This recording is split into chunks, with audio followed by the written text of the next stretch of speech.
दोस्तों नमस्कार, स्वागत है आप सभी का। अगर फिर से आई चलते हैं उत्तर प्रदेश सुबह की ताजा खबरों की ओर। लेकिन उससे पहले अगर आपने अभी तक इस चैनल को सब्सक्राइब नहीं किया तो कर लें, जिससे कि आपको उत्तर प्रदेश सुबह की ताजा खबर रोजाना मिलती रहे। पहली बड़ी खबर, उत्तर प्रदेश में एक बार फिर से बंटवारे की आवाज बुलंद हो रही है। प्रदेश के समान विकास के लिए छोटे छोटे राज्य के निर्माण की बात उठ रही है। यूपी के 27 जिलों को यूपी से अलग कर बुद्धालैंड बनाने की मांग की जा रही है। संगठन के अध्यक्ष धीरेन्द्र प्रताप ने बुद्धालैंड को आवश्यकता बताते हुए कहा कि 19 करोड़ से ज्यादा भारी भरकम आबादी वाले उत्तर प्रदेश का पूर्वांचल क्षेत्र विकास से काफी दूर है। विकास के मामले में क्षेत्रीय असमानता है।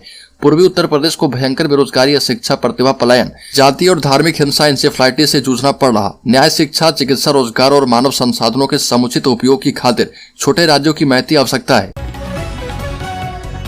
उत्तर प्रदेश में बिना ओबीसी आरक्षण निकाय चुनाव पर लगी रोक, सुप्रीम कोर्ट ने 3 महीने टाली प्रोसेस। इलाहाबाद हाईकोर्ट ने तुरंत चुनाव कराने को कहा था। उत्तर प्रदेश नगर निकाय चुनाव ओबीसी आरक्षण के बिना कराने के इलाहाबाद हाईकोर्ट के फैसले पर सुप्रीम कोर्ट ने रोक लगा दी। सुप्रीम कोर्ट ने यूपी सरकार को निकाय चुनाव 3 महीने के लिए टालने की इजाजत दे दी है और इस 3 महीने के समय में पिछड़ा वर्ग के लिए बनाया गया आयोग अपनी रिपोर्ट फाइनल करेगा। इस दौरान कोई बड़ा नीतिगत फैसला नहीं लिया जा पाएगा। यूपी में निकाय चुनाव ओबीसी आरक्षण के बिना ही कराने के हाईकोर्ट के फैसले के खिलाफ राज्य सरकार ने सुप्रीम कोर्ट में अपील की थी और सुप्रीम कोर्ट ने राज्य सरकार को बड़ी राहत दी है। दूध उत्पादन का हब बनेगा गोरखपुर जिला, 30,000 महिलाओं को मिलेगा रोजगार, आत्मनिर्भर बनेगी आधी आबादी।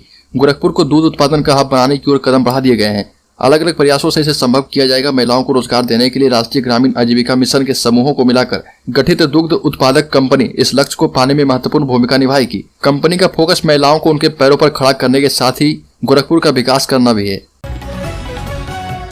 लखनऊ को मिला 2 वंदे भारत ट्रेनों का तोहफा। आपको बता दें कि उत्तर प्रदेश में वंदे भारत एक्सप्रेस ट्रेन से सफर करने वाले यात्रियों के लिए अच्छी खबर है। देश की सबसे तेज रफ्तार से दौड़ने वाली वंदे भारत ट्रेन का तोहफा लखनऊ के लोगों को मिला है। उत्तर रेलवे लखनऊ मंडल के हिस्से से एक जोड़ी वंदे भारत ट्रेनें आई है और इन ट्रेनों को लखनऊ से चलाने की तैयारी की जा रही है। इस साल 25 मार्च तक लखनऊ से इन ट्रेनों का संचालन हो सकता है।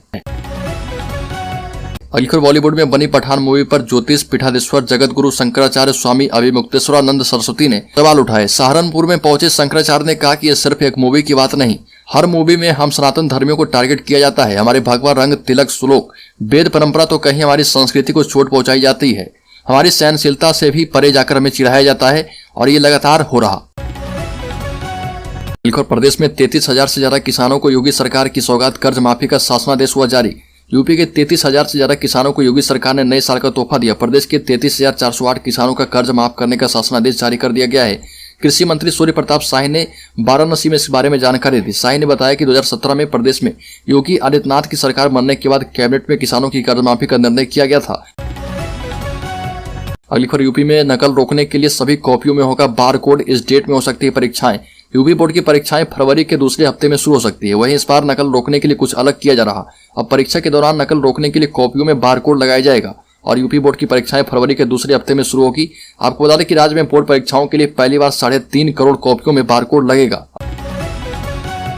अखिलेश का गन्ना भुगतान को लेकर योगी सरकार पर हमला, कहा कि किसानों को दे रही धोखा, किए झूठे वादे। समाजवादी पार्टी के अध्यक्ष अखिलेश यादव ने किसानों के मुद्दे पर भाजपा पर निशाना साधा और कहा कि प्रदेश सरकार ने गन्ने का भुगतान ही नहीं किया और ब्याज की अदायगी का तो जिक्र भी नहीं होता। सपा किसानों की समस्याएं लगातार उठाती रही है और आगे भी सदन से सड़क तक हर जगह अन्नदाताओं के मुद्दे को उठाया जाएगा।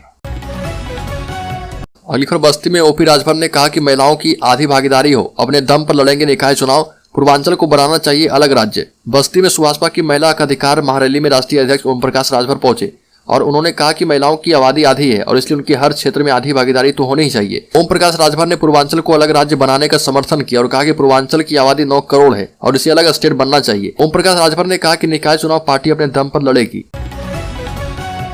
14 जनवरी तक स्कूलों में रहेगी छुट्टी। उत्तर भारत में चल रही बर्फीली हवा के कारण ठंड का प्रकोप बरकरार है। इसे देखते हुए उन्नाव के सभी स्कूलों की छुट्टी कर दी गई है। जिले में कक्षा 1 से 8 तक के स्कूलों को बंद करने के निर्देश दिए गए और यह स्कूल 1 से 7 जनवरी तक बंद थे, लेकिन अब छुट्टी 14 जनवरी तक कर दी गई है और यह निर्देश पीएसए की तरफ से आया।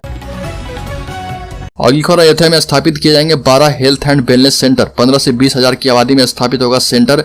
अयोध्या के नगरीय क्षेत्रों में नगरीय हेल्थ एंड वेलनेस सेंटरों की स्थापना की जाएगी और यह सेंटर 15 से 20,000 की आबादी वाले क्षेत्रों में होगा। सबसे पहले इसे 12 स्थानों पर स्थापित किया जाएगा। इसके पीछे सरकार की मंशा है कि नगरीय क्षेत्र में निवास करने वाले लोगों को इलाज के लिए 1 या 2 किलोमीटर से अधिक दूरी तय नहीं करनी पड़े।